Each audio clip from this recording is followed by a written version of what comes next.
the Suicide Squad launch might have been the biggest flop ever in video game history. Most of us thought The Last of Us 2 was a flop, but this one really outdid itself. Quite frankly, I think I can't decide whether this game is a dark and hilarious adventure or a disrespectful and disappointing disaster. Starting with the fact that this game was so bad that it was withdrawn soon after its launch, and it has been angering fans ever since. In this video, I'm going to give you my honest review of Suicide Squad. But first, if you want to hear more game reviews, smash that subscribe button. So the game is supposed to be about the Suicide Squad, a team of villains trying to kill the Justice League, a team of heroes. Instead, the game has a poor online service, which means you can't play it offline. The game also disrespects Batman, one of the most beloved characters in DC Comics and video games. The game shows how Batman and other heroes die in a very insulting way. Fans are outraged by this game and how it ruins their favorite characters. But why are fans so angry about this game? Is it because they don't like the idea of killing the Justice League? No, that's not the main reason. The main reason is how the game kills the Justice League and how it treats the characters and the lore. The game shows a lack of care and respect for the DC heroes, especially Batman. Another problem with the game is that it leaked the ending before it was fully released. Some people, like Chris Ray Gunn, think that fans are overreacting to the game and its dark humor. He says that the Suicide Squad are not supposed to be good guys and that the game is just following its title: Kill the Justice League. He also says that writers can do whatever they want with the characters, even if it means killing them off in a gruesome way. But many fans disagree with this view. They think that the game is disrespectful to the DC heroes, especially Batman, and you might want to cover your ears for 5 seconds because I'm about to spoil the ending right now. But Batman was shot in the face by Harley Quinn. They say that Harley Quinn is overused and annoying, and that she does not deserve to kill Batman. They also point out that the game does not understand how the Green Lantern's ring works, and that King Shark should not be able to use it. They wonder if anyone from DC Comics was involved in making this game. They call it a trash game and express their frustration online. The game has a lot of negative feedback and dislikes. Suicide Squad also shows a lack of research and testing, as it makes many mistakes and errors that ruin the immersion and the credibility of the game. The game does not understand how the Green Lantern's ring works or how a revolver sounds. The game also leaks the ending before it is fully released, spoiling it for those who wanted to play it. The game is a mess, and it shows that the developers did not put much effort or passion into making it. Suicide Squad also shows that the developers do not care about the DC lore or the fans. Some fans suggest that King Shark should have been a Red Lantern, a type of villain that uses rage as a power source. But the game does not explore this possibility. The game also makes a mistake with the sound of Harley's gun. She uses a revolver, which does not eject a shell, but the game makes it sound like it does. This shows that the developers did not do their research or test their game. This game has received a lot of backlash from the fans, similar to The Last of Us 2.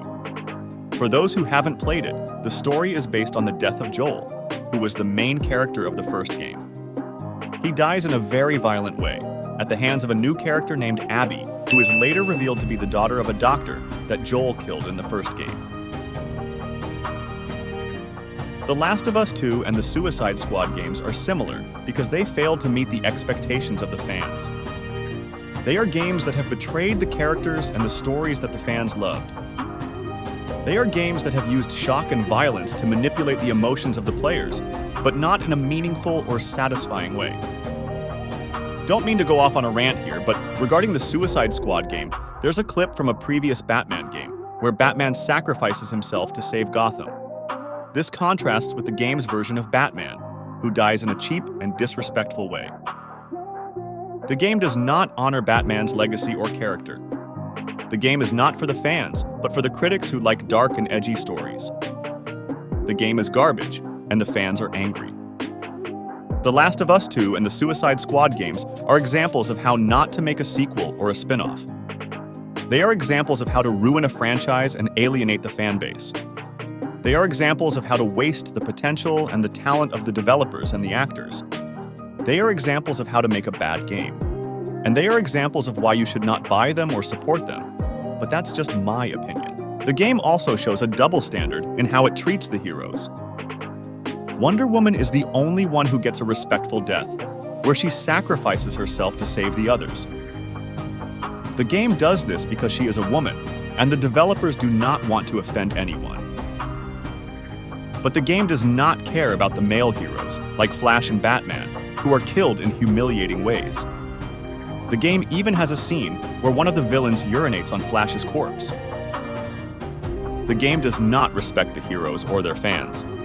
The game encountered glitches during the early access, forcing it to shut down twice for repairs. Before I start my review, I want to say that I love the Justice League. They are some of the greatest superheroes ever, and I have enjoyed their stories in comics, movies, and games. I was excited to see how Rocksteady would handle them in their game. But I was disappointed by what I saw in this game. It was not the Justice League I knew and admired. It was a twisted version of them who were evil, weak, and pathetic. They were not respected or honored by the game's writers, who seemed to enjoy making them suffer and die in horrible ways. The game's story is supposed to be a dark comedy, where the Suicide Squad are the anti-heroes who have to save the world from the Justice League. But I didn't find it funny or fun at all. I found it depressing, disturbing, and lame. It felt like the game was trying to tell me that superheroes are not real, that they are flawed, and that they can be easily killed by a bunch of criminals. I don't agree with that message. I don't think that's what superhero stories should be about. I think superhero stories should be about hope, inspiration, and heroism. They should make us feel good, not bad. They should make us admire our heroes, not hate them. They should make us want to be better, not worse. I know some people might disagree with me and say that this game is just a different take on the characters, or that it's realistic, or that it's a satire.